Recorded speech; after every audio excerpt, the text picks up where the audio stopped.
Ladies and gentlemen, welcome on back to the Double RT Boxing Show. It is nighttime. Well, it's early. It's happy Halloween. Get the Halloween spirit going. Um, see the little. There you go. Happy Halloween. May look like a little Christmas, but let's see. Let's get our little morning predictions. Let's get our morning predictions going on here. See now you can kind of see the whole Halloween spirit.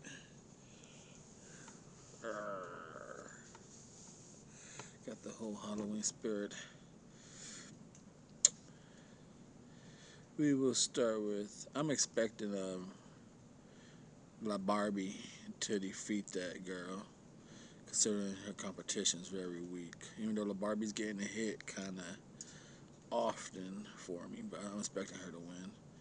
I'm expecting Murat Gassif to look decent against the Furry's older brother. Where's the Where's what else is happening around the world before we get to the main gumbo? Okay, the Matchroom USA card, obviously headlined by Alexander Usyk and Derek Chisora. Um, Starting with the Savannah Marshall. I'm not going to do the Commonwealth bout. Um, Starting with well, I definitely watch the fight if I'm up. But Savannah Marshall and Hannah Rankin.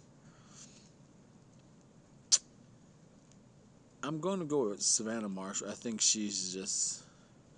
her feet are going to win the fight for her. I think she's going to move around the ring, pepper her, and then if it's there, crack her.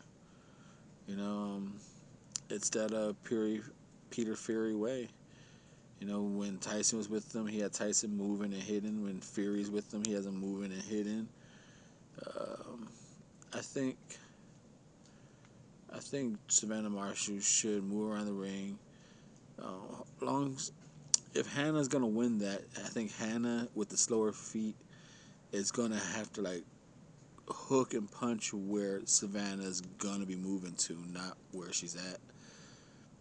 The next fight, Bilal Lagoon, Laguni, Laguna, Laguni. Interested in that fight. He's been against Tommy McCarthy. Where's that crew? Where's he exactly ranked at the cruiserweight? He was floating around the top 5 the last couple years. Now, I believe he just dropped a little bit. Where is he at? He's nowhere in the WBC. Where is he high at? I know he's high somewhere. He's number 7 by the IBF. Where is he at? Where is he at? Number 7 by the IBF. I believe he used to be higher than that, but that's a pick'em fight. You know, I don't know much about Tom McCarthy except for the fight and a half I saw of him. And they say he's a slow starter. Because I would say he's a little more worldwide experience. I would think he can pull this off. You know, because they both seem to have about the same amount of power. I'm just gonna go with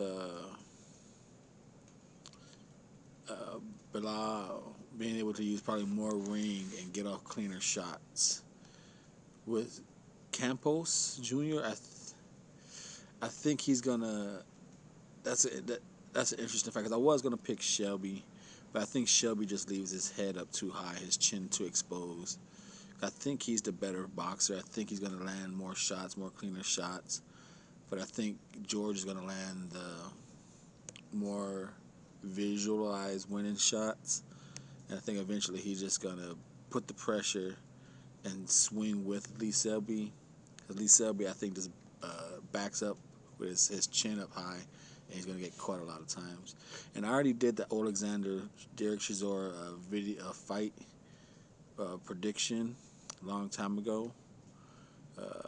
I did it so long I don't think anyone is watching anymore. It's not popping up in, but I got Alexander Usyk stopping Derek Chisora in the late rounds.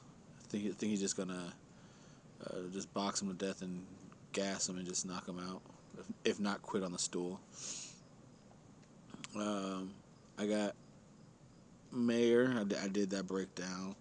I would like to see Mayer one arm beat her, because if Branica is gonna hold her a lot, I would like to see her stop her, like really just hurt her, from all the shit talking she's doing. But I think it's gonna be an ugly hug fest, unanimous decision. In Nui, the Maloney brothers, they're good fighters. They're good fighters, but they're best at coming forward, being a little aggressive mid-range. And that's right where Inui's could deliver some damage. I'm interested to see how he's going to come off the eye socket injury, but I don't think Maloney is the puncher to threaten that. But then it's boxing, so it's always a threat. But I think we know what I mean. With the body framework, he's a little skinny guy. I don't think he's going to be able to take the body work of Maloney, that is. I got him getting stopped around 5, 6. Interesting to see if he goes all the way, though. But I got him getting stopped mid rounds. Then as far as the pay-per-view, the pay-per-view. Now this is a shit pay-per-view card. Regis, I'm expecting to beat Juan Hernandez. Mario Barrios, I'm expecting to beat Ryan Carl. Ryan Carl he's like a nice, I remember at one point he was a nice, like, undefeated prospect. Now he's like a prospect gatekeeper, it's starting to look like. Diego Magdaleno, I don't know what he's trying to do with his career, build that up. But like I said, I've been saying this whole time, I know a lot of people think this pay-per-view is shit. It's a horrible fight. It all depends on how you look at it. Like I said, I done Mr.A.'s thoughts on this, and I'm picking Leo Santa Cruz, probably because I'm a Leo Santa Cruz fan, even though I know he has a very easy chance of getting knocked out. Just with he gets hit in the pocket, he gets hit, period, and we just don't know if he could take the shot of Gervonta Davis. That's all that is. Because I'm not hearing no one saying Gervonta Davis is going to outbox Leo Santa Cruz to a decision. He's going to outbox him easy, like Errol Spence did Mikey Garcia. I'm not hearing nothing like that from anybody. Mayweather saying he has boxing skills, but I'm not hearing nothing about Gervonta Davis is going to outbox Leo Santa Cruz. I'm hearing he's going to knock him out early. Now, again, just to go over it, for those who haven't already heard or didn't watch the video fully, I go over a quick sample. I do believe this is, like I said, I know a lot of people say this is a shit pay-per-view. I just said it. The card itself is a shit card. The main event, I think, is good. I know a lot of people are saying it's a shit fight because Gervonta Davis is fighting Leo Santa Cruz. But what if you're looking at it backwards? What if this pay-per-view, like I've been saying, it's set up for Leo Santa Cruz, not Gervonta Davis? What if Gervonta Davis is the opponent to make Leo Santa Cruz look good? If you look at it in that sense, then it's like, oh shit, this is a nice pay-per-view. Like I said, I'm a Leo Santa Cruz fan. Daring to be great, I guess you could say. And the reason why I say it, it goes all the way back to Leo Santa Cruz not fighting Guillermo Rigondeaux. Al Heyman's been protecting this guy. Al Heyman's been setting him up right, getting him paid. He's been setting Leo Santa Cruz up very smoothly. Great career choices. And Gervonta Davis hasn't quite been loyal to the company, doing a lot of fuck ups, a lot of public things. Remember, he grabbed the lady at the game. So Gervonta Davis just hasn't quite been that company guy. Leo Santa Cruz is like the CEO's grandson, basically. So how about I hook you up, Leo? You know, you've been with PBC for a long time. You're one of the original start ones who now everyone else got a pay per view. Keith Thurman got a pay per view. Earl Spence got pay per view. Mayweather got a pay per view. Sean Porter. Everyone's got pay per view. All the ones who's been with me loyal from the beginning. Now, you and Danny Garcia are the last ones. This is your pay per view. And how can I get you as much money as I can? Because I'm always looking at Al Heyman is always looking out for Leo Santa Cruz. How can he get Leo Santa Cruz the biggest check? Now, of course, Leo Santa Cruz can lose this fight, but I think he's giving Leo Santa Cruz the biggest check he can with a possible fight to turn him into a superstar. Like, okay, Gervonta Davis, we're going to take you. He's taking him down to 130.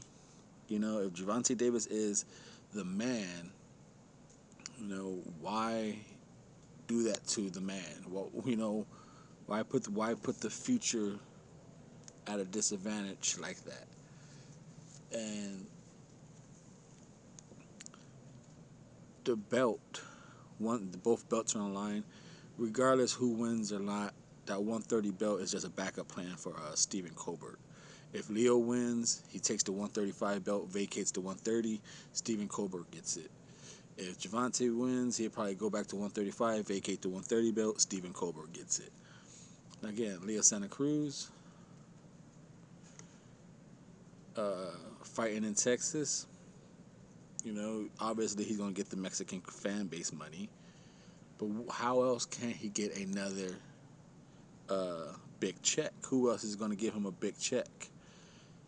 Really, he already fought Abner Maris. There's no big check out there for Leo Santa Cruz, except for who Tank is a big star. He does sell out the, I guess you want to say the southern black states.